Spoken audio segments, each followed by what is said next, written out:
Your self discovery भी, आपको भी तो ग्रो होना है. After a couple of years when you would be ending your careers and you would be thinking of कि अब नहीं, so you should know the difference then when I started where I was and today when I am leaving where I am.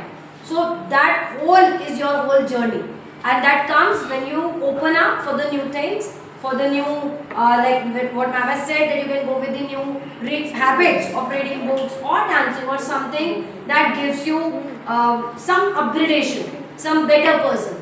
आप कल से और बेहतर कैसे हो गए, that should be the journey.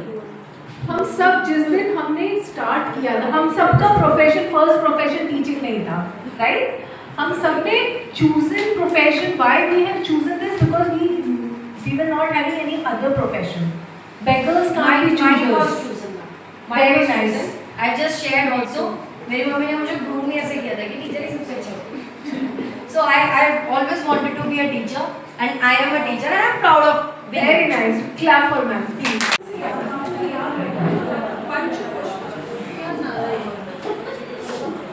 पंचकोशिका मनोविनय. इसमें क्या है? इसमें concentration, peace, will power, handling. ये हमें क्लास में करना होता है बच्चे के साथ में. जैसे हम क्लास में पहुंचे तो सबसे पहले बच्चे क्या होते हैं, छोटे बच्चे को अभी कुछ नहीं होता कि उनको पढ़ना है, कुछ भी करना है, अभी तो वो इधर उधर खेल रहे होते हैं. हमें सबसे पहले उन्हें कंसंट्रेशन करना होता है, उन्हें बिठाना होता है शांत करके. पहले तो हम थोड़ा बहुत उनके साथ खेलते हैं ताकि वो हम उनके साथ इन्वॉल्व हो जाए. फिर उसके बाद उन्हें बैठाते हैं, काम करते हैं कि आप बैठो, अब हम पढ़ाई करेंगे. हमने बहुत सारा खेल कर लिया, अब हम पढ़ाई करेंगे. उसके बाद जब वो एकाग्र हो जाते हैं, जब वो कंसंट्रेशन में आ जाते हैं, उसके बाद शांत भी हो जाते हैं, थोड़ा पढ़ने के लिए प्रिपेयर भी होते हैं.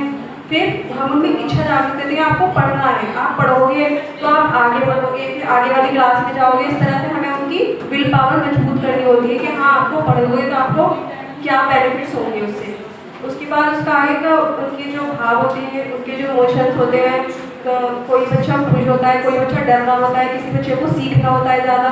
सबके अलग अलग इमोशंस होते हैं, तो उनको भी हमें समझ के उनको स्ट्रॉन्ग करना होता है. तो यही सब चीज़ें.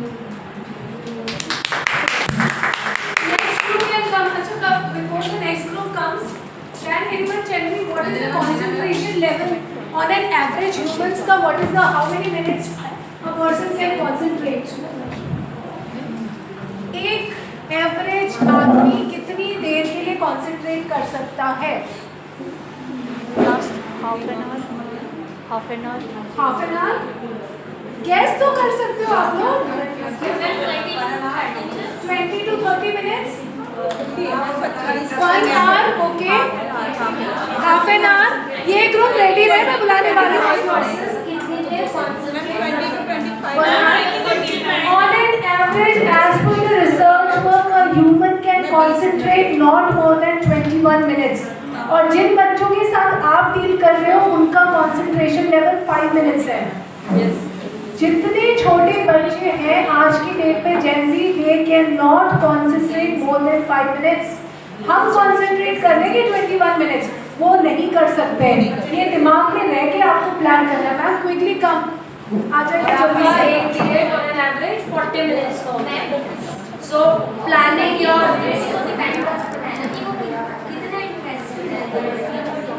तभी तो आपको बात है.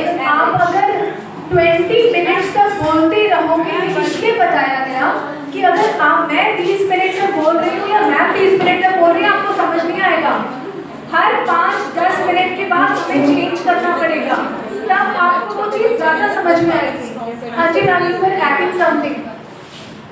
छोटे बच्चों को जब हम पढ़ाते हैं तो ऐसा नहीं कि हम उन्हें कंटिन्यू हमने एक बार ये चीज़ें समझा दी, लेकिन हमें 50 से 10 मिनट या 15 मिनट के बाद फिर से वो चीज़ें समझानी पड़ती है धीरे धीरे. तभी तो मैंने बोला आप एग्जाम्पल दे के बताओ. तभी तो मैंने बोला क्योंकि मुझे पता है आप सब करते हो. मैं यहाँ पे हम मैम को मुझे पता है, इनफैक्ट हम यही डिस्कस कर रहे थे कि ये सारी चीज़ें ये सब कर रहे हैं, बट किस तरीके से कर रहे हैं ये हम थोड़ा सा फॉर्मलाइज कर रहे हैं. मैम बहुत बार टॉपिक पर भी डिपेंड करता है. अगर टॉपिक बहुत ज़्यादा इंटरेस्टेड है तो बच्चे पूरा टाइम भी कॉन्सेंट्रेट कर लेते हैं. टॉपिक को हम इंटरेस्टिंग बनाते हैं. टॉपिक तो हम पे डिपेंड करता है. मैं उस टॉपिक में क्या, अब अगर एक सिंपल सी चीज़ भी है, मैं उस अब ये टॉपिक था से सपोज हम दोनों यहाँ खड़े होकर प्रेजेंटेशन रीड करते हैं, समझ आ topic is very dry honestly. NCF अगर आप उसकी बुकलेट उठाओगे मैम कुछ नहीं है उसमें, आपको लगेगा क्या लिख दिया। It is just topic, interesting नहीं होता है कभी भी। ये हम पे डिपेंड करता है मैं उसके क्या एग्जाम्पल दे रही हूँ, मैं उसे कैसे ले रही हूँ। Yes ma'am, you wanted to say. Ma'am एक चीज़ तो सबसे मोस्ट इम्पोर्टेंट ये रहती है कि जब तक हम टॉपिक को नेचर से रिलेट नहीं करते, बच्चों के जब तक उन्हें उनके एनवायरनमेंट से नहीं समझाते, मानो हमें कुछ उन्हें बताना है तो उन्हें ये बताना पड़ता है बेटा अभी आप सब खाते हो ना, यस मैम, किस कलर का है, कल किसके यहाँ पे आया था, तो सभी बच्चे रिलेट करते थे हमारे यहाँ पे आया था। अच्छा आप दिवाली बनाते हो, दिवाली में क्या क्या करते हो, इस टाइप के क्वेश्चन हमें नेचर से रिलेट करना होता है, उनकी पर्सनल लाइफ से भी रिलेट करना पड़ता है। Absolutely, absolutely. तो क्लास जो होती है वो ज़्यादा अट्रैक्टिव हो जाती है।